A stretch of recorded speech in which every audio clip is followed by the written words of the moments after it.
Eu nunca imaginei que a minha vida, aquela rotina fria de hospital, fosse se transformar em um filme de drama romântico, do tipo que a gente só assiste na tela com trilha sonora melancólica e tudo. Eu me lembro de cada detalhe daquele dia, do cheiro de desinfetante misturado ao perfume caríssimo que ele usava, e do frio na espinha que eu sentia sempre que ele passava por mim, sem nunca me ver de verdade. Se você gosta de histórias de amor que nascem no lugar mais proibido e resgatam almas da solidão, eu te convido a seguir o nosso canal e a se preparar, porque esta história vai mexer com as suas emoções. Meu nome é Amanda, e naquela época eu tinha 22 anos, uma enfermeira nova no Hospital Santa Lúcia, o mais elitista de Belo Horizonte. Eu me sentia como uma peça de decoração naquele lugar, invisível, um rosto a mais no uniforme branco. Eu vinha de um bairro simples, a cerca de 2 horas de ônibus do luxo daquele hospital,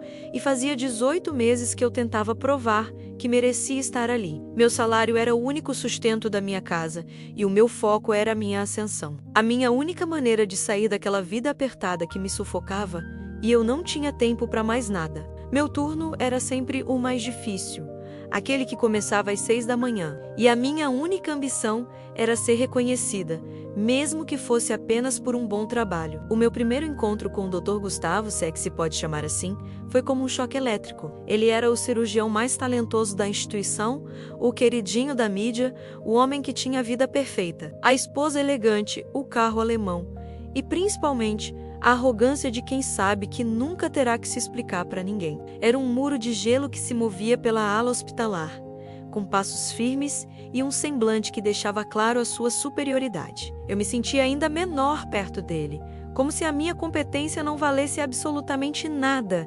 diante do seu sobrenome. A tensão entre nós era puramente social. Ele nem sequer sabia o meu primeiro nome. Lembro-me dele entrando na sala de descanso com aquele seu jeito apressado e resmungando sobre a incompetência da equipe. Ele estava sempre com pressa, sempre irritado, e eu me encolhia em um canto, desejando que ele fosse embora, para que eu pudesse respirar de novo. Aquele hospital era dele. A gente sentia isso no ar. E eu era apenas um corpo que executava tarefas, uma ferramenta descartável. O perfume dele era algo que me incomodava. Um aroma amadeirado e forte que gritava caro, e que ficava no ar muito tempo depois que ele saía, como um lembrete de que aquele mundo não era meu. Aquilo me causava uma sensação de inadequação profunda, um sentimento amargo que eu tentava engolir junto com o café frio da máquina. Eu o observava de longe e via que ele vivia sob uma pressão que eu não entendia, mas que de alguma forma eu sentia. Eu me perguntava o que faria um homem com tudo isso ser tão infeliz, mas logo afastava o pensamento. Não era meu lugar questionar o Dr. Gustavo, eu mal podia questionar a minha própria jornada. Naquele início dos anos 2000, a diferença social parecia ainda mais palpável, visível nas roupas, nos sapatos e na maneira como as pessoas se cumprimentavam. Eu queria ser fria como ele, para não sentir a dor da comparação, mas o meu coração era feito de papel. Ele me tratou mal algumas vezes, me corrigindo na frente de outros médicos com um tom seco, e eu voltava para minha casa chorando no ônibus, sentindo a humilhação na pele. Eu tentava entender, me convencer de que era o estresse da profissão, mas a verdade é que o orgulho dele era uma barreira, e eu era a pessoa mais fácil de ser ignorada, a que não podia revidar. Era o meu monólogo interior, gritando que eu não pertencia àquele lugar. Houve um dia, durante uma cirurgia complexa, que eu vi um breve relance de cansaço nos seus olhos, algo que parecia mais profundo do que a exaustão física. Ele se recostou na parede por apenas alguns segundos, os olhos fechados, e eu pensei, ele é humano, afinal. Mas o momento passou rápido, e ele voltou a ser o Dr. Gustavo de sempre, o doutor de gelo que todos temiam e admiravam. Naquela noite, de volta ao meu apartamento apertado, eu peguei o meu caderninho de capa velha, onde eu escrevia os meus poemas melancólicos e tentei colocar para fora a sensação de invisibilidade. Eu escrevia sobre a solidão, sobre almas que se cruzam, mas nunca se encontram, e sobre a saudade de algo que eu nem sabia o que era. Aquele era o meu hobby secreto, a minha maneira de quebrar a máscara, a minha verdadeira face, que ninguém conhecia. Eu sabia que o casamento dele com Simone, a socialite, era a capa de uma revista de luxo, impecável, sem rugas, mas também sem alma. Eu via fotos dela nos murais do hospital em eventos beneficentes, sempre sorrindo, o sorriso ensaiado da perfeição. Aquela era a vida que ele tinha que proteger, o trono dele. A minha vida era uma sombra, e a dele, um holofote. E eu, a enfermeira Amanda, que trabalhava 12 horas por dia, jamais ousaria pensar em ultrapassar essa linha. Seria tolice, um conto de fadas bobo, e eu tinha que ser realista. O meu lugar era o meu bairro, o meu dever era o meu trabalho. Mas o destino é engraçado. Ele não pergunta se a gente está pronto para um terremoto. E o meu estava prestes a acontecer. Bem ali, no meio daquela rotina fria de hospital, em uma manhã que parecia igual a todas as outras. Mal sabia eu que uma emergência grave estava prestes a explodir, forçando o Dr. Gustavo e eu a ficarmos lado a lado e a me tirar para sempre da minha invisibilidade. Eu me lembro daquele dia com uma clareza assustadora, porque foi a primeira vez que eu senti o medo real no Hospital Santa Lúcia. Eram cerca de 10 horas da manhã quando o alarme de emergência começou a tocar.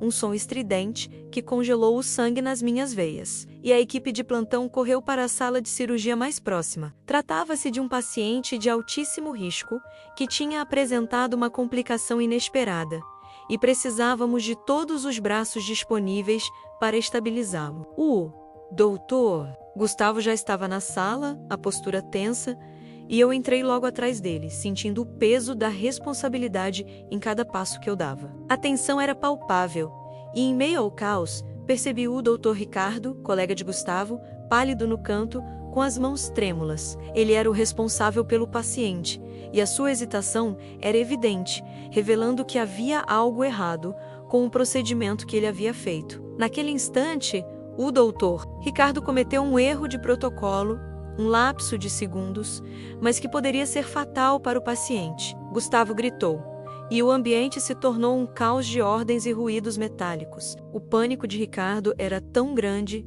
que ele parecia paralisado, e eu sabia que precisava intervir, mesmo que fosse a quebra de todas as regras não escritas da hierarquia. O meu treinamento e o meu instinto falaram mais alto. Eu me aproximei calmamente do monitor e com a voz surpreendentemente firme para o meu pavor interior. Indiquei o ajuste necessário na dosagem e o procedimento correto para reverter a complicação. Não gritei, não hesitei, apenas executei a minha função com precisão.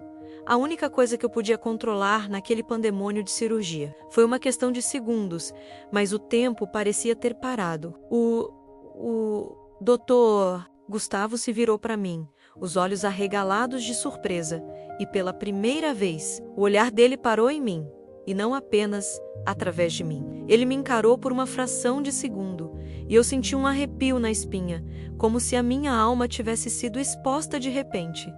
Era o olhar de quem vê a água no deserto. Ele hesitou por um momento, e depois, sem dizer uma palavra, acatou a minha sugestão. O protocolo que eu indiquei começou a fazer efeito e a situação do paciente se estabilizou gradativamente. O alívio na sala foi enorme, mas o silêncio que se seguiu entre mim e Gustavo era ainda mais intenso. Eu não ousei encará-lo novamente, focada apenas em terminar o meu trabalho com profissionalismo. Quando tudo terminou, o doutor Ricardo saiu da sala rapidamente, envergonhado, e com o rosto vermelho de raiva e humilhação. Eu sabia que a minha atitude tinha criado um inimigo, o que era a última coisa que eu precisava naquele hospital. Mas a sensação de ter salvo uma vida era mais poderosa do que o medo das consequências. Gustavo se aproximou, e o cheiro forte do seu perfume amadeirado me invadiu. Ele me agradeceu,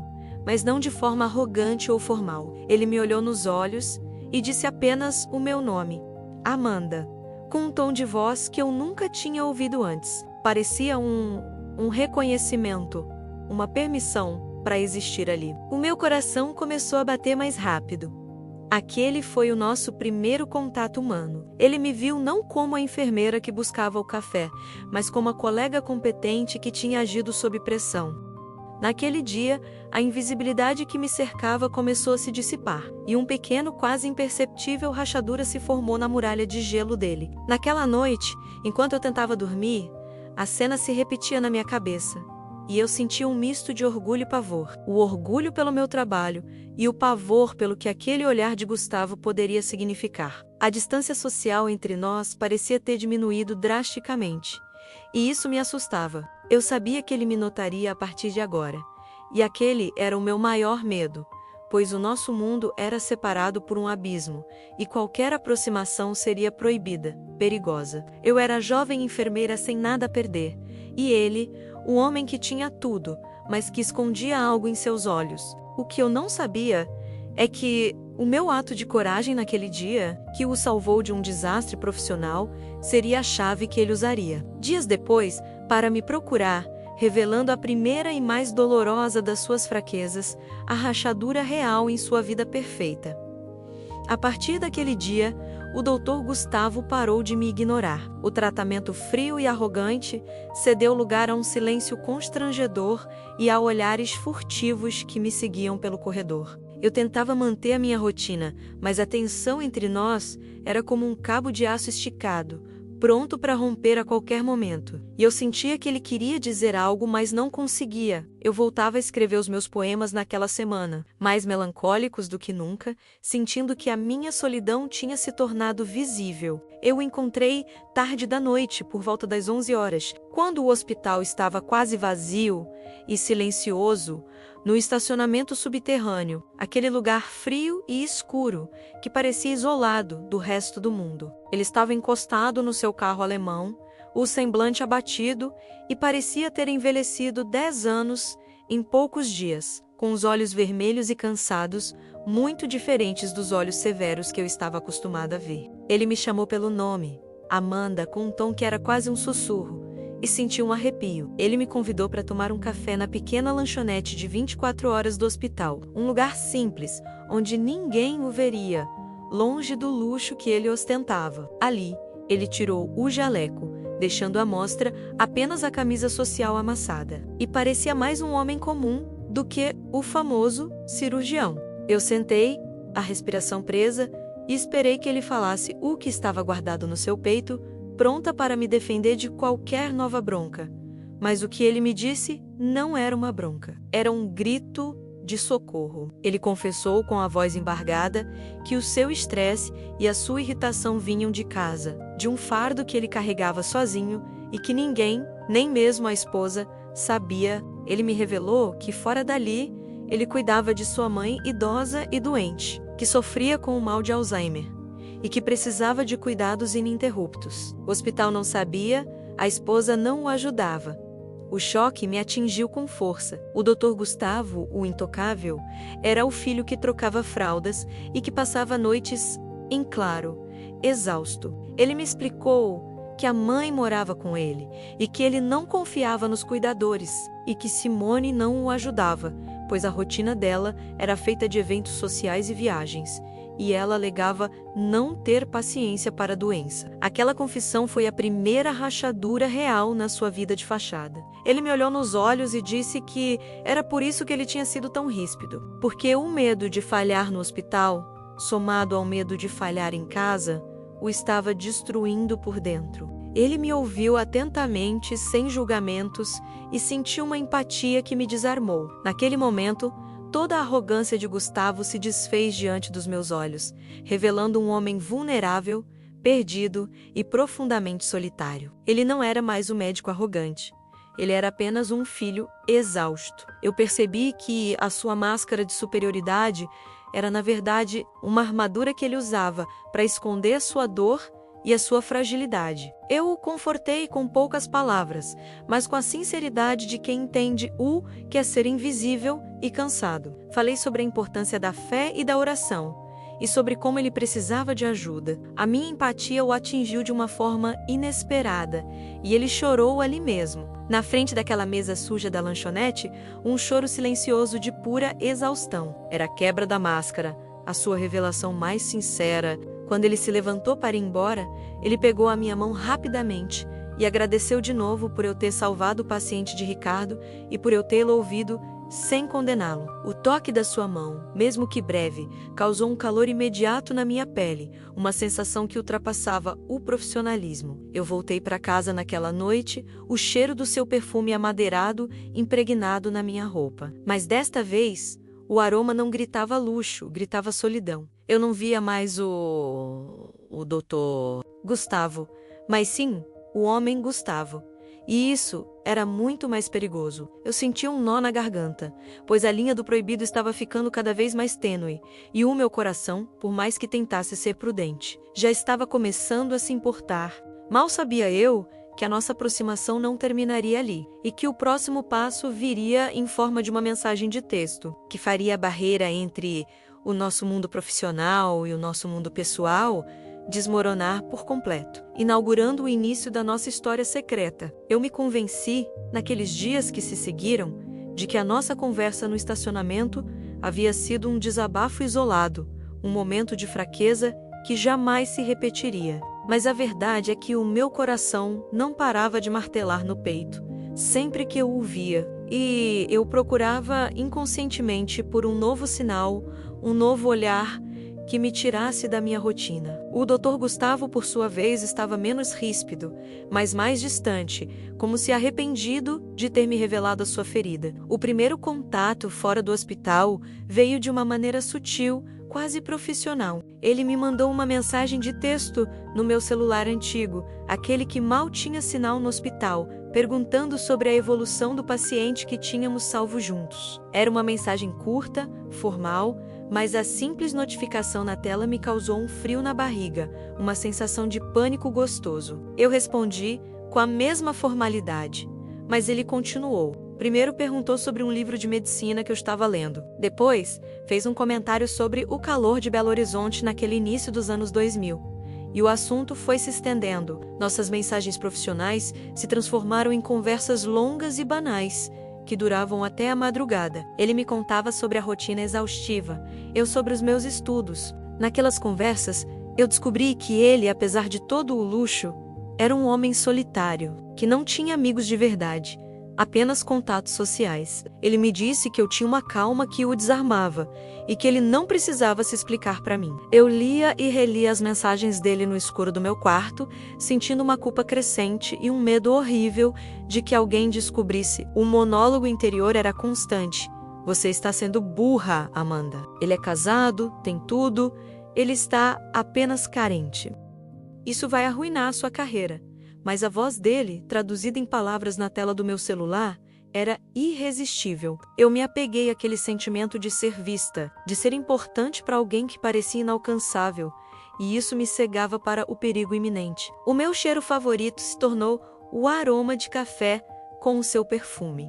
Naqueles encontros de corredor, ele sempre parava para me perguntar como eu estava de verdade, e a intimidade que se criou através do nosso segredo parecia roubar todo o ar dos meus pulmões. O seu toque, que antes era uma formalidade, tornou-se algo que eu esperava, algo que me desorganizava completamente. Houve um dia em que ele estava falando sobre a mãe dele, sobre a dificuldade da situação, e eu impulsivamente toquei o seu braço para confortá-lo. Foi apenas um toque rápido, mas ele me olhou com uma intensidade que me fez recuar de susto. Naquele olhar não havia mais o médico, mas sim um homem desesperado por afeto. E eu senti que havia cruzado a linha do profissionalismo de forma irreversível. Eu comecei a reparar em sua aliança, um anel discreto de ouro amarelo, e a figura de Simone, a esposa, começou a me assombrar. Eu sentia vergonha de mim mesma, de estar me envolvendo em uma mentira que era injusta com aquela mulher.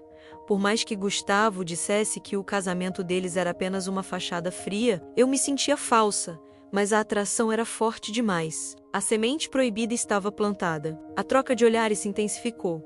A culpa era um peso constante e eu sabia que precisávamos parar. Mas a voz no meu celular, pedindo a minha opinião sobre um caso, ou simplesmente perguntando como tinha sido o meu dia, me puxava de volta, me dizendo que eu era a única que eu entendia de verdade. Eu tentei me afastar algumas vezes, demorando para responder, mas ele notava minha ausência e a minha distância. Ele me mandava um ponto de interrogação ou um emoji de tristeza e eu cedia. O meu desejo de ser o porto seguro dele era maior do que a minha razão, e eu estava prestes a ceder àquilo que os meus poemas melancólicos já anunciavam: a rendição de duas almas solitárias, presas em mundos diferentes. Naquela semana, ele me fez um convite, um passo adiante que faria o nosso relacionamento secreto sair das telas do celular e ir para a vida real. Ele me convidou para jantar, não como colegas, mas como dois estranhos que tinham algo importante para compartilhar. E o meu medo se misturou com a excitação. Eu sabia que aceitar era assinar a minha sentença, mas eu não conseguia dizer não. Eu disse sim ao convite do Dr. Gustavo, e a minha cabeça ficou girando por 2 dias. Eu sabia que precisava controlar a situação. Mostrar a ele que eu não estava ali pelo luxo ou pela posição dele, mas pela conexão que havíamos criado. Por isso, eu fiz uma contraproposta. Nós teríamos 2 encontros, um no mundo dele e outro no meu, para que a gente pudesse ser sincero, sem as máscaras do hospital ou da vida social. Ele aceitou na hora, com uma curiosidade que me pareceu genuína. O nosso primeiro encontro, o dele, foi num restaurante italiano de altíssimo luxo no topo de um dos edifícios mais caros de Belo Horizonte, com vista para as luzes da cidade. Eu me senti sufocada assim que entrei. O ar-condicionado era gélido, o silêncio era tão formal que doía, e o cheiro forte de vinho tinto e azeite trufado me fez sentir enjoada. Eu estava usando o meu melhor vestido, mas as outras mulheres pareciam sair de capas de revista, e eu me senti imediatamente inferior, uma intrusa. Gustavo, por outro lado, estava à vontade. Ele cumprimentava o Mar, Tri pelo nome, sorria o sorriso ensaiado de quem pertence àquele ambiente, e parecia radiante por me levar ali. Ele pediu o prato mais caro do cardápio e eu mal conseguia engolir, a ansiedade me sufocando, sentindo todos os olhares discretos sobre mim. Eu era mais uma vez a invisível, a que não se encaixava, e aquele luxo me gritava que ele pertencia a Simone e não a mim. Perguntei a ele, em um sussurro, se ele realmente gostava daquele tipo de ambiente, e ele hesitou, o sorriso sumindo. Ele confessou que aquele luxo todo era cansativo, que as conversas eram sempre sobre dinheiro e status, e que ele só ia ali para manter as aparências. Ele disse que o ambiente, por mais luxuoso que fosse, era frio e o lembrava do seu casamento, que era perfeito na superfície, mas vazio por dentro. Aquilo me deu um alívio temporário. 2 dias depois, foi a minha vez de mostrar o meu mundo. Eu o levei a uma padaria, confeitaria simples e antiga no meu bairro, conhecida pelo seu café forte e pelo pão na chapa, feito na hora. A padaria tinha mesas de plástico e o som da campainha tocava a cada cliente que entrava, com o cheiro inconfundível de fermento e açúcar invadindo o ar. O lugar era quente, barulhento e cheio de vida. Gustavo ficou tenso no começo, visivelmente desconfortável com o movimento e a simplicidade. Ele tirou o seu relógio caríssimo e o guardou no bolso, como se quisesse esconder o seu status. Eu ri e disse para ele relaxar, que ali ninguém era Dr. Gustavo, e ele era apenas mais um. Sentamos em uma mesa encardida, e eu o servi um pão na chapa com requeijão e um café com leite, a minha comida favorita. Ele deu a primeira mordida no pão, e os olhos dele brilharam de surpresa.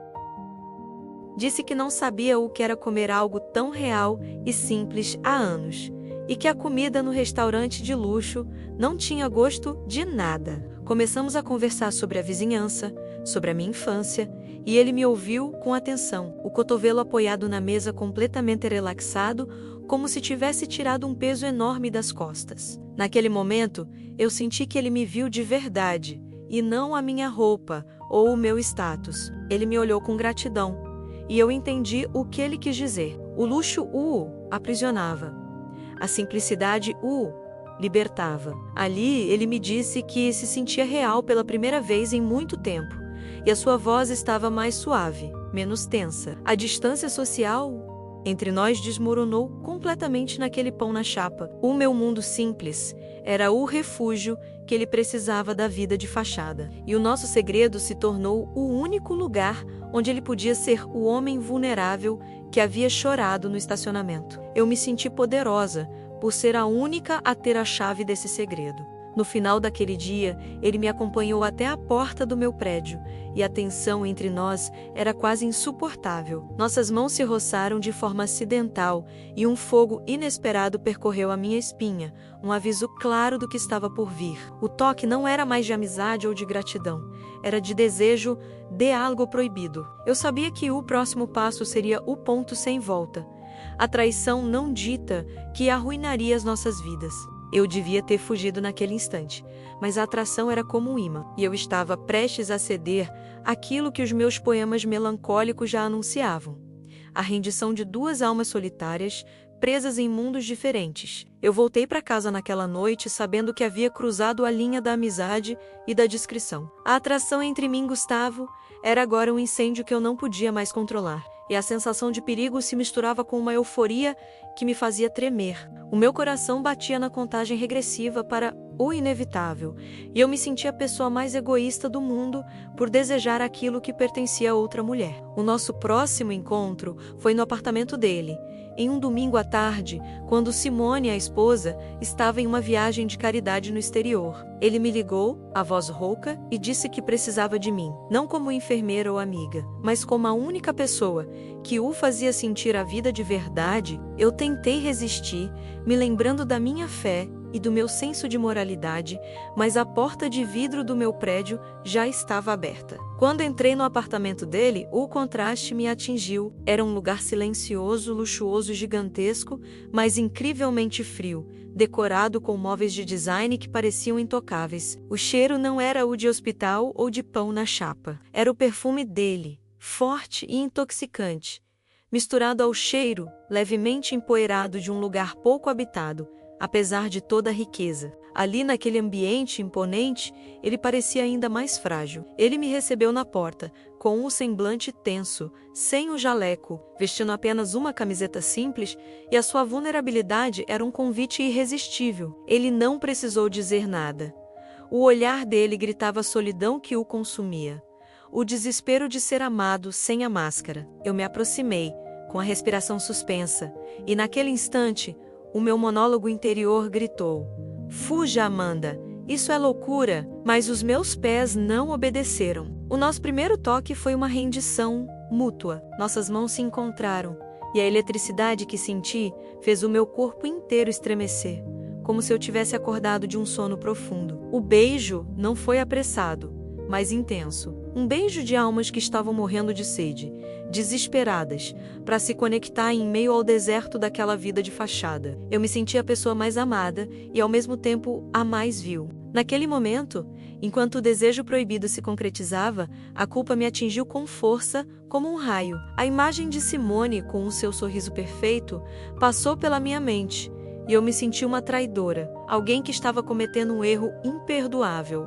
Mas a intensidade da conexão, a sensação de que aquele homem me via e me amava de forma autêntica, me fez justificar o erro. Esta é a verdade dele, a única felicidade que ele tem. Ele me segurou com uma força que demonstrava o quanto ele estava carente. E eu o abracei de volta, sentindo-me, pela primeira vez na vida, a protagonista de uma história, e não apenas a coadjuvante. Era um romance proibido, cheio de falsidades e mentiras, mas era o nosso segredo, a nossa pequena ilha de autenticidade no meio do oceano de hipocrisia de Gustavo. Eu chorei, mas não de tristeza. Chorei pela minha moralidade quebrada e pela felicidade egoísta que aquilo me trazia. Eu não estava mais no controle, e o meu slow burn havia se transformado em um incêndio, consumindo todas as minhas dúvidas. Eu me convenci de que eu não estava roubando o marido de ninguém, mas sim salvando um homem da sua própria prisão dourada. Aquele foi o ponto sem volta. O beijo nos selou em um segredo perigoso, e a partir daquele instante, o nosso romance se tornaria uma vida dupla, escondida atrás de mensagens, encontros rápidos e olhares cúmplices no hospital. Eu sabia que a minha vida nunca mais seria a mesma, e que o preço daquela felicidade proibida seria o medo constante da exposição. Na hora de ir embora, ele me olhou com gratidão e medo, e me pediu para que aquilo ficasse entre nós, que eu era o seu segredo mais precioso. E eu concordei, sentindo o peso daquela promessa. Eu saí do apartamento dele com um aroma de seu perfume impregnado na minha pele, e com a certeza de que havia me tornado a outra, a personagem mais sombria daquela história de traição. A partir daquele beijo proibido, a minha vida se tornou um palco com cortinas que eu tinha que fechar e abrir a todo momento. No hospital, eu era a enfermeira séria e profissional. Fora dele, eu era o segredo de luxo do Dr. Gustavo, a outra que o fazia sentir-se vivo. A vida dupla era exaustiva, mas o medo de Perdclue era maior do que o medo das consequências, e eu me entreguei a essa farsa com uma melancolia profunda. Nossos encontros eram furtivos, sempre com a preocupação de que o celular tocasse, ou de que Simone, a esposa, voltasse antes do previsto de alguma das suas viagens longas. Eu passava o tempo olhando para o relógio, me sentindo uma ladra de tempo e afeto, e isso me sufocava. Eu amava a intensidade, mas odiava a mentira que me obrigava a viver nas sombras. Eu o observava de longe no hospital, vendo-o sorrir e cumprimentar a equipe com a mesma cordialidade fria de sempre, e sentia a falsidade daquele papel. Ele vestia o seu jaleco como uma armadura, e eu sabia que por baixo ele estava lutando contra a culpa, assim como eu. O nosso segredo era a nossa bolha, e o mundo exterior era a ameaça constante de que tudo explodisse. A culpa se tornou o meu companheiro mais fiel. Eu tentava orar e pedir perdão a Deus, mas sentia que as minhas orações não passavam do teto do meu quarto, pois eu estava vivendo em pecado, ciente do erro que estava cometendo. Eu pegava minha antiga Bíblia, de capa simples, e a folheava, buscando uma resposta, mas só encontrava mais condenação na minha consciência. Eu via fotos de Gustavo e Simone nas colunas sociais dos jornais de Belo Horizonte, o casal perfeito em eventos de gala, sempre elegantes e sorrindo. O sorriso dela era lindo, mas os olhos pareciam frios, sem o brilho que eu via nos olhos dele quando ele me olhava de verdade. Eu racionalizava, dizendo que ela não o amava, mas a imagem daquela vida perfeita me fazia sentir a mais inadequada das amantes. A minha rotina no bairro simples era o meu refúgio da mentira. Eu passava horas na padaria, sentada sozinha, imaginando como seria a vida se ele fosse apenas Gustavo, o homem que amava pão na chapa e desabafava sobre a mãe doente, sem o título de doutor e sem o peso do sobrenome. Era ali, na simplicidade, que eu conseguia respirar. Em um de nossos encontros, no apartamento dele, eu vi a foto de casamento em cima de uma cômoda. O retrato era em preto e branco, formal, e o beijo deles parecia ensaiado. Eu toquei a foto e perguntei se ele a amava, e ele hesitou. Ele me respondeu que o casamento deles era um contrato social e financeiro, e que o amor tinha morrido há 3 anos, deixando apenas o conforto e a rotina. A sua voz era melancólica, e eu acreditei nele. Mas a sua confissão não tirou o peso das minhas costas. Eu me sentia a outra, aquela que não tinha direito de estar ali, e a melancolia se aprofundava. Eu percebi que não estava roubando apenas um homem, mas também a minha paz de espírito, e que o amor, mesmo o verdadeiro, não deveria ser construído em cima de uma mentira. Eu queria que ele tomasse uma decisão, que ele confrontasse Simone e assumisse o nosso amor. Mas ele era covarde, e o medo de perder o seu status era maior do que a coragem de ser feliz. Ele me pedia paciência, e eu cedia, presa na teia da sua solidão e da minha carência. Mal sabíamos que os nossos encontros furtivos não eram tão secretos assim. Alguém no hospital, alguém com inveja e maldade, já tinha notado a nossa cumplicidade. E estava apenas esperando o momento certo para puxar o tapete e expor o nosso segredo para o mundo, transformando o nosso romance em um escândalo. Eu tentava manter o meu foco no trabalho, mas a cada troca de olhares com Gustavo, eu sentia um peso de 10 quilos nas minhas costas. Nós éramos discretos, nos falávamos apenas por mensagens criptografadas, e os nossos encontros eram raros e rápidos, mas a tensão no ar do hospital estava insuportável. Eu sentia que alguém estava nos observando, e a minha paranoia se tornou realidade em uma manhã fria. Eu estava na sala de descanso, sozinha, tomando um café aguado, quando o Dr. Ricardo entrou. Ele não sorriu e não me cumprimentou. Apenas se encostou na porta, os braços cruzados, e me encarou com um olhar de pura maldade. Ele era o colega que eu tinha exposto durante a emergência. E, desde aquele dia, a sua inveja por Gustavo e o seu ressentimento por mim tinham crescido de forma visível. Eu soube, pelo seu olhar, que ele tinha descoberto o nosso segredo. Ele não usou palavras diretas, mas o seu tom era venenoso. Ele começou a falar sobre a importância da moralidade em um hospital de elite e sobre como a reputação de um profissional poderia ser destruída por decisões imprudentes e relacionamentos inadequados. Ele me chamou de garota ingênua e disse que eu não sabia com quem eu estava me envolvendo. Eu senti o meu rosto ficar pálido e o meu corpo gelar. Ricardo deixou claro que ele sabia sobre as mensagens, sobre o tempo que eu e Gustavo passávamos juntos no estacionamento, e sobre os olhares de cumplicidade que ele havia notado. Ele me disse que eu estava me arriscando a perder o meu emprego e a arruinar a minha reputação, enquanto Gustavo, o poderoso, sairia ileso, com a esposa, Simone, ao seu lado. A sua intenção era clara: me amedrontar e me fazer recuar. Assim que ele saiu, eu liguei para Gustavo, em pânico. Tivemos que nos encontrar em um canto escondido do hospital, e eu contei a ele tudo o que Ricardo havia dito, o terror na minha voz. Pela primeira vez, eu vi o medo real e não a arrogância nos olhos dele. Ele não gritou, mas o seu corpo estava tenso e o seu cheiro parecia mais forte, como se ele estivesse pronto para lutar ou fugir.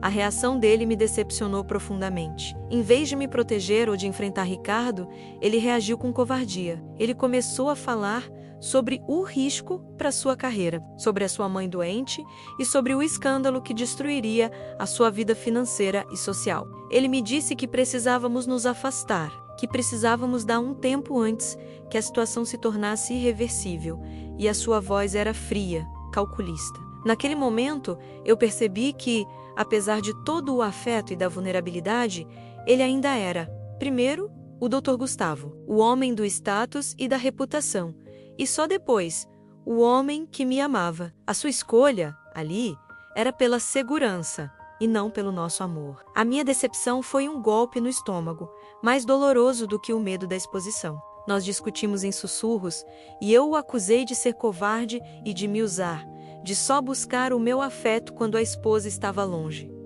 Ele tentou se justificar, mas o pânico o dominava. Ele me deu as costas e saiu apressadamente, deixando-me sozinha no corredor frio, com o terror da traição iminente e a dor da rejeição. Eu me senti usada e descartada. Eu voltei para casa naquela noite, sabendo que o nosso romance estava acabado. O preço daquele amor proibido era a minha reputação, e a única coisa que importava para ele era a sua. A covardia dele me fez acordar para a realidade de que eu era apenas um segredo que ele estava disposto a sacrificar, e que a minha solidão voltaria a ser a minha única companhia. A dor daquela noite foi mais cortante do que qualquer bisturi. Gustavo havia escolhido o seu status, a sua segurança, e me deixado para trás, sozinha, com o peso de um segredo que ele não teve coragem de proteger. Na manhã seguinte, ele me enviou uma mensagem fria e rápida, dizendo que precisávamos de um afastamento total por tempo indeterminado, e que ele precisava focar no seu casamento, no seu trabalho e na sua mãe doente. Era o rompimento forçado. Eu bloqueei o número dele. A raiva se misturou com a mágoa e o sentimento de humilhação. Eu havia me rendido ao seu charme, acreditado na sua vulnerabilidade, e ele me descartou como se eu fosse um risco desnecessário. O hospital se tornou um campo minado. Eu o evitava a todo custo, mas o cheiro do seu perfume e o som da sua voz me perseguiam pelos corredores. O meu monólogo interior era de amargura. Eu fui apenas um alívio temporário para sua solidão, Amanda, o Dr. Ricardo, o colega invejoso, continuava me observando de longe, esperando o meu deslize. Eu estava apavorada, mas a dor do meu coração era tão grande que o medo de perder o emprego parecia secundário.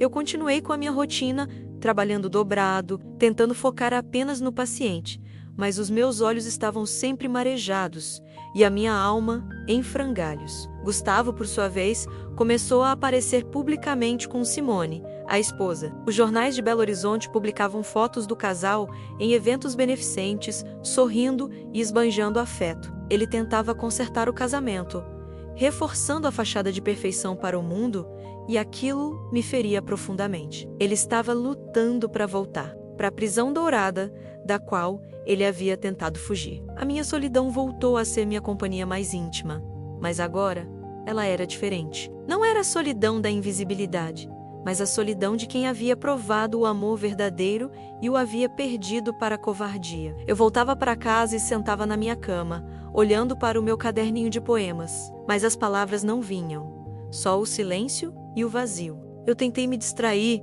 com o meu ex-namorado, Mauro, aquele da vizinhança que me ligava ocasionalmente. Eu saí com ele uma vez, tentando me convencer de que a simplicidade daquele amor seria mais segura. Mas o seu jeito possessivo e a sua falta de ambição me fizeram perceber que ele não era o que eu procurava. O meu coração, por mais que doesse, agora pertencia a um homem complicado, mas que me havia feito sentir viva.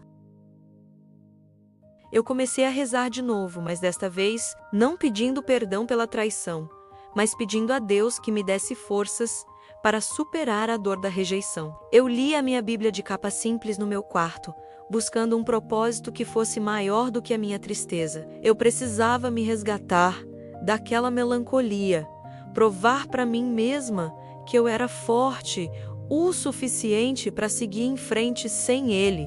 Eu percebi que o amor de Gustavo, apesar de sincero nos momentos de vulnerabilidade, não era o amor redentor que eu buscava. Ele havia me puxado para o seu segredo, mas não teve coragem de assumir o peso da verdade. A lição era clara.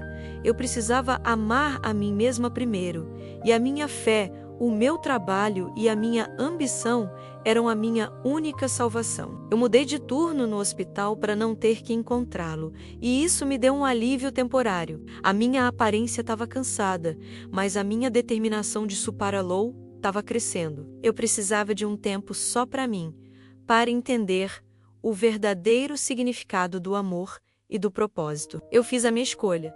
Eu me afastaria para sempre daquele romance proibido e voltaria a focar na minha vida. Mas a minha alma estava vazia e eu precisava de algo mais profundo do que a força de vontade para me preencher. Eu precisava confrontar o meu erro e entender por que o amor verdadeiro tinha chegado de forma tão errada e proibida em minha vida. Mal sabia eu que, enquanto eu tentava me curar e buscava minha redenção, Gustavo também estava desmoronando na sua vida de mentiras, e que a minha ausência o faria enfrentar sua própria covardia. A sua escolha de me afastar era, na verdade, o começo do fim da sua farsa. O afastamento total de Gustavo me deixou em um estado de dormência emocional. Eu continuei a trabalhar, mas a minha alma estava vazia, e eu sabia que precisava preencher aquele buraco com algo maior do que o afeto proibido de um homem casado. Eu precisava de uma redenção.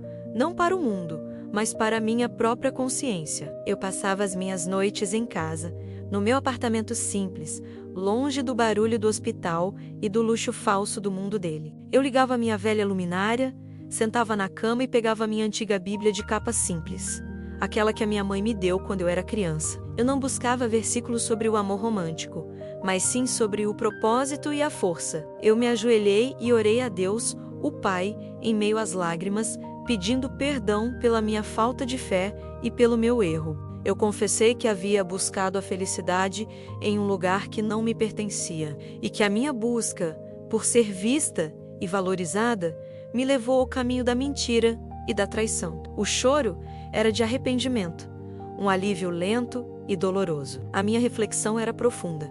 Eu havia me enganado. O Dr. Gustavo não era a minha salvação da solidão. Ele era apenas um homem carente, e eu, uma mulher carente, que se juntaram em um segredo perigoso. O amor verdadeiro, eu percebi, não pode nascer da falsidade e da dor de outra pessoa, e a minha prioridade deveria ter sido a minha integridade e a minha leitura bíblica. Naquela noite, eu li sobre a paciência e a esperança, e senti um consolo que o seu perfume, ou o seu toque jamais poderiam me dar. A sensação de inadequação social que eu sentia no hospital ainda existia, mas o meu valor, eu sabia, vinha de Deus, e não do status ou do salário que eu ganhava. A minha fé, que andava adormecida, começou a despertar. Eu decidi que a minha redenção seria emocional. Eu não precisava de um casamento ou de uma conversão religiosa chocante para provar o meu valor. Eu precisava aceitar o meu erro, perdoar a mim mesma e usar a dor da rejeição como combustível para o meu futuro. Eu precisava ser a melhor enfermeira, a melhor filha e a melhor versão de mim mesma. O tempo de oração se tornou o meu refúgio. Eu não pedia que ele voltasse, mas sim que Deus guiasse os meus passos e que me mostrasse o propósito da minha vida. Eu queria ser justa e não apenas feliz. Eu percebi que mesmo que eu tivesse sido a outra, a minha intenção inicial era genuína. Eu queria amar e ser amada. Eu me lembrava das palavras de Gustavo sobre a sua mãe e pensava em Simone, a esposa. Eu pedi a Deus que cuidasse dele e que mostrasse a ele o caminho da verdade. O meu rancor começou a se dissipar, dando lugar a uma compaixão melancólica. Eu queria que ele fosse feliz, mesmo que não fosse comigo. A minha atitude no trabalho mudou. Eu estava mais concentrada, mais calma, e o sorriso, que antes era forçado, começou a surgir de forma mais natural. Eu voltei a escrever no meu caderninho, mas agora os poemas não eram mais sobre a solidão, mas sobre a esperança e a resiliência, a minha transformação interior. Eu comecei a pensar em Mauro, o meu ex-namorado, e na simplicidade da vida dele. Não era o amor que eu queria, mas era um amor honesto. Eu percebi que a verdadeira barreira entre mim e Gustavo não era o dinheiro ou o status, mas a mentira em que ele vivia. A minha redenção exigia verdade. Eu estava forte e pronta para seguir a minha vida, aceitando que o nosso amor havia sido apenas um capítulo doloroso. Mas eu não contava com o fato de que a minha ausência, aliada ao medo de Ricardo, havia causado um terremoto na vida de Gustavo, forçando-o a tomar uma decisão radical sobre a sua própria farsa. Eu havia aceitado a minha dor e me resignado com a ausência dele, mas o mundo de Gustavo estava desmoronando sem a minha presença. A minha partida, combinada com a ameaça constante de Ricardo, havia causado um terremoto na sua vida que ele não conseguia mais ignorar ou consertar com sorrisos ensaiados. O silêncio da sua vida, que antes era preenchido com a nossa comunicação secreta, se tornou ensurdecedor. Gustavo se viu preso na sua farsa. A esposa, Simone, percebeu a sua distância emocional e o seu nervosismo, e as brigas no luxuoso apartamento aumentaram. Não mais sobre o dinheiro ou o status, mas sobre a falta de amor e a mentira que eles viviam. Ele percebeu que a sua tentativa de consertar o casamento era um fracasso e que o luxo não lhe trazia felicidade. O golpe final veio do hospital, indiretamente, através de Ricardo. O colega invejoso começou a espalhar rumores velados e a desconfiança sobre a integridade profissional de Gustavo, usando a desculpa da crise com a mãe doente para minar o seu prestígio. Gustavo percebeu que a sua reputação, que ele tanto valorizava, estava em risco, não por causa do nosso caso, mas pela sua covardia em não enfrentar a verdade de sua vida. Um evento catastrófico o atingiu. A mãe dele, já debilitada, teve uma crise grave de saúde. Ele se viu sozinho, sem o apoio de Simone e sem o conforto da minha empatia. Naquela noite, sentado no chão do hospital, longe dos olhares da elite, ele finalmente confrontou a sua própria imagem no espelho. Ele era um homem rico, poderoso e bem-sucedido, mas fundamentalmente infeliz e solitário. Ele percebeu que o amor que eu lhe oferecia era a única coisa verdadeira em sua vida. O meu mundo simples, a padaria barulhenta, o café forte, tudo isso representava a autenticidade que ele havia trocado pelo luxo e pelo status. O meu afastamento o fez entender que a solidão não era causada pela ausência de amor, mas pela sua recusa em viver o amor verdadeiro com coragem. Naquela madrugada, ele tomou a decisão que eu tanto esperei e que ele tanto temeu. Ele confrontou Simone, não com raiva, mas com a honestidade que ele havia me escondido. Ele pediu o divórcio, aceitando que perderia grande parte do seu patrimônio e sofreria o julgamento da sociedade de Belo Horizonte, o mundo que ele havia construído. Ele quebrou a sua própria barreira. A notícia do divórcio começou a correr pelo hospital em forma de sussurros. A sua queda social e financeira era inevitável, mas pela primeira vez, ele estava livre. Ele havia trocado a segurança e o orgulho pela sua paz de espírito. E isso era a sua verdadeira redenção, o ato de coragem que o transformou. Ele me procurou, mas eu não respondi. Ele me ligou, mas eu não atendi. Eu precisava de mais tempo.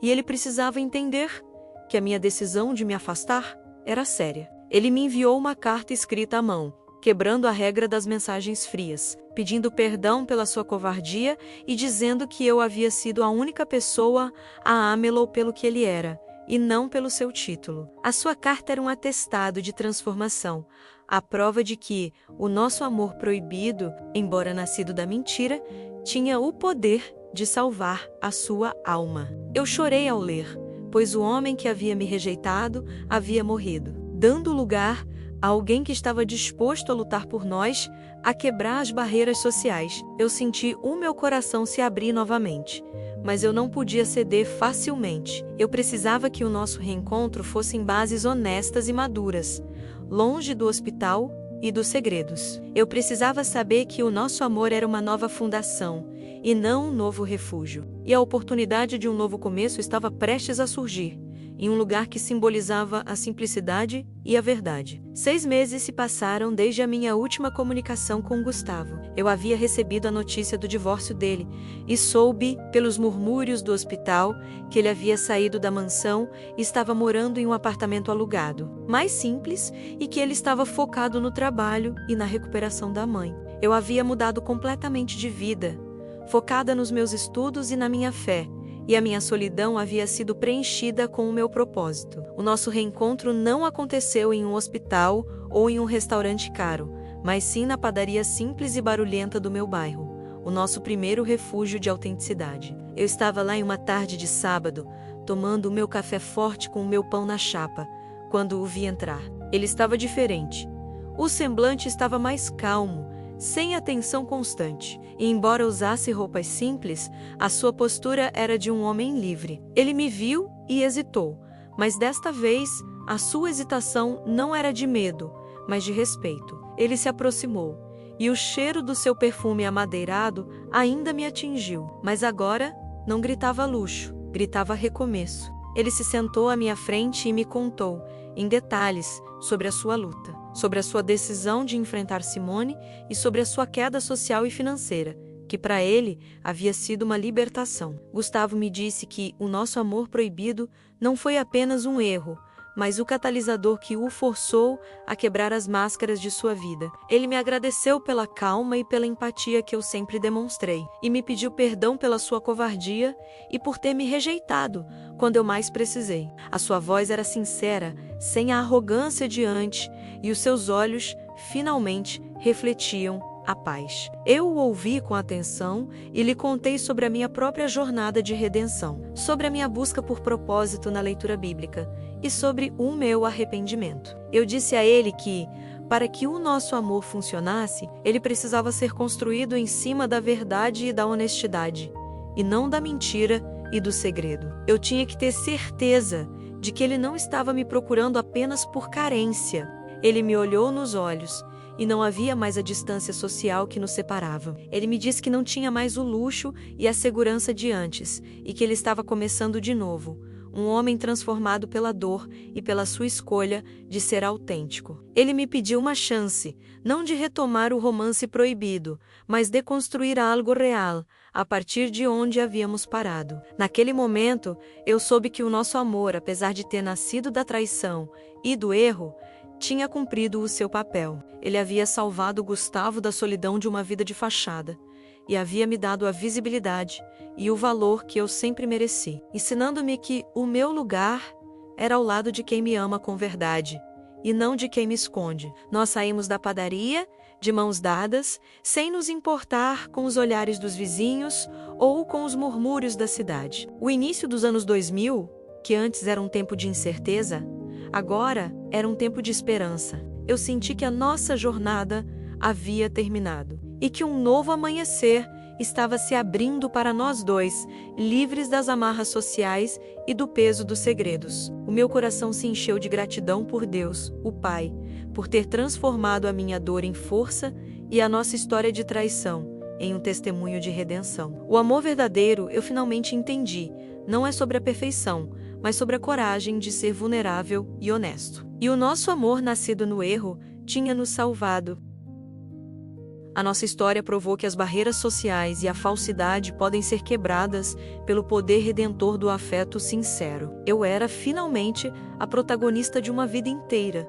E ele, o homem que escolheu a verdade, eu apertei a sua mão, e o cheiro do pão na chapa e do seu perfume se misturaram em um aroma que para mim era o da felicidade.